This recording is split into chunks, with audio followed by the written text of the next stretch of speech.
दोस्तों ईरान ने बहुत बड़ा अटैक कर दिया है। यूएई के पावर प्लांट पर अटैक कर दिया है, पोर्ट को फूंक डाला है और अब उम्मीद है कि ईरान परमाणु अटैक भी कर सकता है। और ये खबर सुनते ही इजराइल की सेना के चीफ ने कह दिया है कि इजराइल की सेना पतन की राह पर है। अमेरिका के सैनिकों ने यूएस बेस खाली कर दिया है, मिडिल ईस्ट के कोने कोने में होटलों में छिपना शुरू कर दिया है और अब भी ईरान रुकने वाला नहीं है, इसलिए मिडिल ईस्ट में इमरजेंसी लगा दी गई है। एक एक खबर आपको दिखाते हैं क्योंकि बहुत सारी बड़ी बड़ी खबरें हैं और बहुत सारी रिपोर्ट है। सबसे पहले आपको इजराइल पर ताजा हमलों की तस्वीरें दिखाते हैं। ईरान लगातार इजराइल पर अटैक कर रहा है और अब तक ईरान इजराइल पर 2000 से भी ज्यादा मिसाइलें दाग चुका है। पूरी बिल्डिंग ईरान ने उड़ा डाली है, बंकर तबाह कर दिए हैं और बंकरों पर भी अटैक हो रहा है। और अब ये तस्वीरें इजराइल के अलग अलग कोने की हैं जहां पर भयंकर धमाका हुआ है, अलग अलग जगहों पर विस्फोट हुआ है। ईरान बैलिस्टिक मिसाइलें, सुपरसोनिक मिसाइलें, हाइपरसोनिक मिसाइलें और तमाम हथियारों से अटैक कर रहा है। दूसरी खबर दोस्तों यह है बहुत बड़ी कि ईरान परमाणु अटैक कर सकता है और दुनिया भर का बदला ले सकता है। ईरान ने एक बहुत बड़ा वीडियो जारी किया है जो कि परमाणु अटैक से जुड़ा करके लोग बता रहे हैं। 53 सेकंड का ये वीडियो है जो कि एआई जनरेटेड है और परमाणु हमले से जोड़कर देखा जा रहा है। इस वीडियो का टाइटल है वन वेंगिनेंस फॉर ऑल, यानी कि लगभग सभी का बदला। और 53 सेकंड के इस वीडियो में एक मिसाइल को लॉन्च किया जाता है और फिर ये मिसाइल स्टैचू ऑफ लिबर्टी पर सीधा अटैक करती है। मिसाइल के टकराते ही विस्फोट होता है, स्टैचू ऑफ लिबर्टी पूरी तरीके से नष्ट हो जाता है, आग का गोला उठता है और भारी तबाही दिखाई जाती है। वीडियो में Qasem Soleimani, Ayatollah Ali Khamenei को भी दिखाया गया है जो कि इस घटना को देख रहे हैं और आखिर में हमले की पुष्टि करते हुए भी दिखाई देते हैं। इस वीडियो की शुरुआत में भी कई देशों को दिखाया गया है जिन पर अटैक हो चुका है और आखिर में दिखाया गया है कि इन सबका बदला है। ये वीडियो बहुत बड़ा है क्योंकि अब तक ईरान ने जहां कहीं भी अटैक की बात कही है, हिंट दिया है, वहां पर अटैक किया है और अब परमाणु अटैक का ये वीडियो। और दोस्तों इस अटैक के बाद जो इजराइल की सेना है उसने बहुत बड़ी बात कह दी है। तीसरी खबर आप देखिए, इजराइल के सैनिक खत्म हो चुके हैं। इजरायली सेना बहुत जल्द खत्म हो जाएगी, वो थक चुकी है और ये बात ईरान या फिर उसके समर्थक नहीं बल्कि खुद इजराइल की सेना के चीफ कह रहे हैं। इजरायली सेना के chief of staff Eyal Zamir ने कहा है कि इजरायली सेना पतन की राह पर है। अब इजरायली सेना अपने ही अंदर ढह सकती है, यह भी उन्होंने कहा है। क्रैडल की रिपोर्ट में लिखा गया है कि इजरायली चीफ ऑफ स्टाफ के चेतावनी दी है कि इजरायली सेना पतन की राह पर है। वाईनेट की एक रिपोर्ट के मुताबिक Israeli chief of staff Eyal Zamir ने कैबिनेट की एक बैठक के वक्त ये कड़ी चेतावनी जारी करी है और ये कहा है कि बढ़ते आंतरिक और ऑपरेशनल दबाव की वजह से इजरायली सेना अपने ही अंदर ढहने की राह पर है।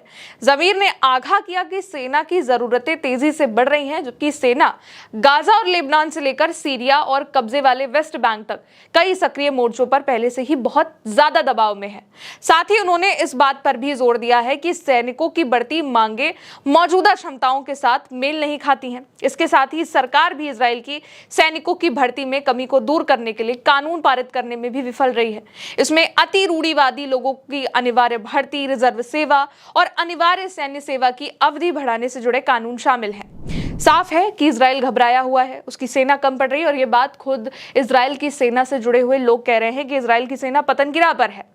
अब इजराइल घबरा चुका है और केवल इजराइल नहीं, अमेरिका भी घबराया है। चौथी खबर आप देखिए दोस्तों, अमेरिका के सैनिक मिडिल ईस्ट छोड़कर भाग रहे हैं। एक बहुत बड़ी खबर है कि ईरान के हमले के डर से, ईरान के बढ़ते अटैक की वजह से अब अमेरिका के सैनिकों ने, सैन्य अधिकारियों ने मिडिल ईस्ट के उन होटलों में छिपना शुरू कर दिया है, घुसना शुरू कर दिया है जहां पर आम लोग रहते हैं, टूरिस्ट रहते हैं, दुनिया भर के लोग रहते हैं। और ऐसा इसलिए किया है ताकि वो ईरान के अटैक से बच सके। अब तक ईरान मिडिल ईस्ट में 85% अटैक कर चुका है और इस अटैक में उसने अमेरिका के कई सारे बेसेस तबाह कर दिए और लगभग सारे यूएस बेस तबाह कर डाले हैं। अब इसी के बाद अमेरिका के सैनिकों ने मिडिल ईस्ट को छोड़ना शुरू कर दिया है और होटलों में घुसना शुरू कर दिया है, लेकिन अब इसका भी इलाज ईरान ने ढूंढ लिया है।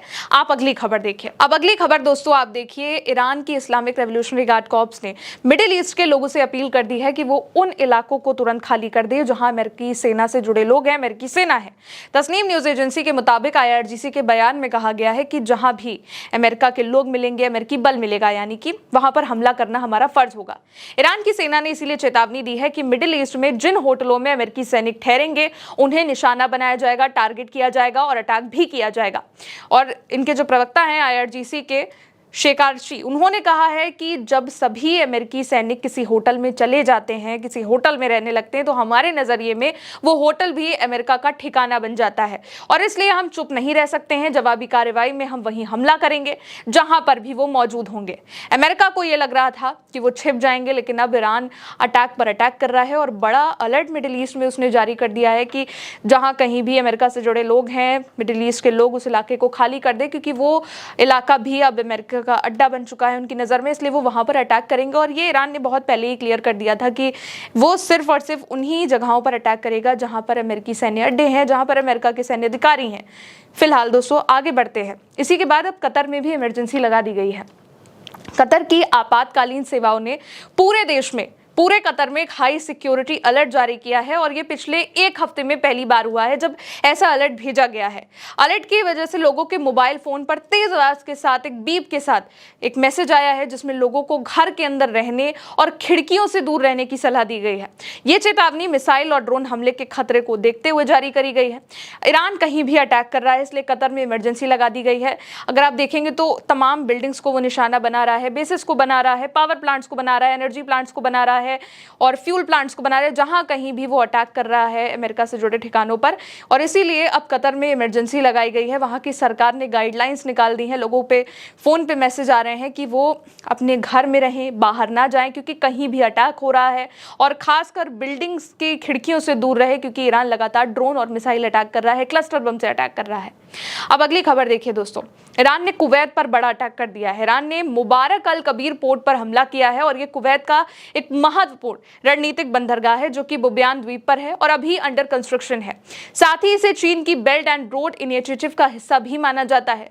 ड्रोन और क्रूज मिसाइल से यहाँ पर अटैक किया गया और इसी दिन सुबह पहले शुवैक पोर्ट पर भी, जो कुवैत का मुख्य व्यावसायिक बंदरगाह है, उस पर भी ड्रोन अटैक हुआ। और अब एक बार फिर कुवैत पर यह तगड़ा अटैक हुआ है और कुवैत पर इससे पहले भी बड़ा अटैक हो चुका है। अब ट्रंप भी समझ चुके हैं कि दुनिया ये देख रही है कि ईरान के आगे टिकना मुश्किल है, इसलिए ट्रंप लोगों का ध्यान भटकाने के लिए एक अलग कहानी गा रहे हैं। अब आप खबर देखिए, ईरान ने अमेरिका को 10 तेल टैंकर गिफ्ट कर दिया है। ये बात किसी के गले से नहीं उतरेगी, लेकिन डोनाल्ड ट्रंप ने दावा किया है कि ईरान ने 10 तेल टैंकरों को गुजरने देकर अमेरिका को बहुत बड़ा गिफ्ट दे दिया है। कुछ दिनों पहले जिस वो गिफ्ट की बात कर रहे थे, वही गिफ्ट है। उन्होंने कहा है कि इन टैंकरों पर पाकिस्तान का झंडा था और ईरान इससे भरोसा जीतना चाहता है अमेरिका का, इसलिए ईरान ने भरोसा दिखाने के लिए अमेरिका को 8 बड़े तेल टैंकरों को गुजरने दे दिया और बाद में 2 और भेज दिए।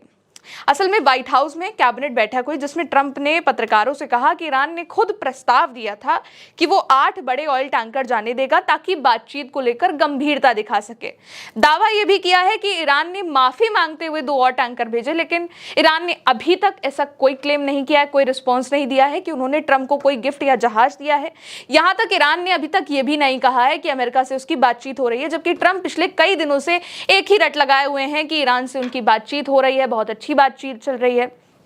असल में ऐसा इसलिए भी है क्योंकि ईरान लगातार अटैक कर रहा है, रुक नहीं रहा है, वो रोज तगड़े अटैक कर रहा है। आज इस युद्ध को 28 दिन हो रहे हैं, लेकिन ईरान कहीं से भी पीछे हटने को तैयार नहीं है। लगभग 1 महीना हो गया है और जैसा अमेरिका और इजराइल ने सोचा था वैसा कतई नहीं हुआ है।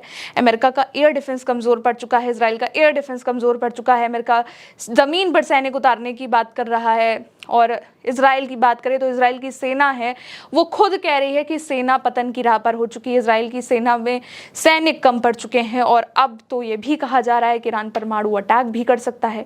कुल मिलाकर दोस्तों इस युद्ध का स्तर अब और बड़ा हो चुका है। 1 महीने में ईरान ने ये साबित कर दिया है कि वो अकेले जरूर लड़ रहा है, लेकिन वो ताकतवर है और वो अमेरिका और इजराइल के आगे झुकने वाला नहीं है, बल्कि अमेरिका और इजराइल को झुकाने की हिम्मत रखता है। और इसीलिए ट्रंप सीज फायर के लिए बात करने के लिए अड़े हुए हैं और तमाम दावे कर रहे हैं। फिलहाल दोस्तों आज के इन 10 बड़े अपडेट्स में इतना ही। रोजाना हम आप तक ये तमाम अपडेट्स पहुंचाते हैं ताकि युद्ध की एक सटीक खबर आप तक पहुंच सके। मेरे साथ इस रिपोर्ट में इतना ही। मेरा नाम है गौरी, आप देखते रहिए उल्टा चश्मा यूसी। शुक्रिया।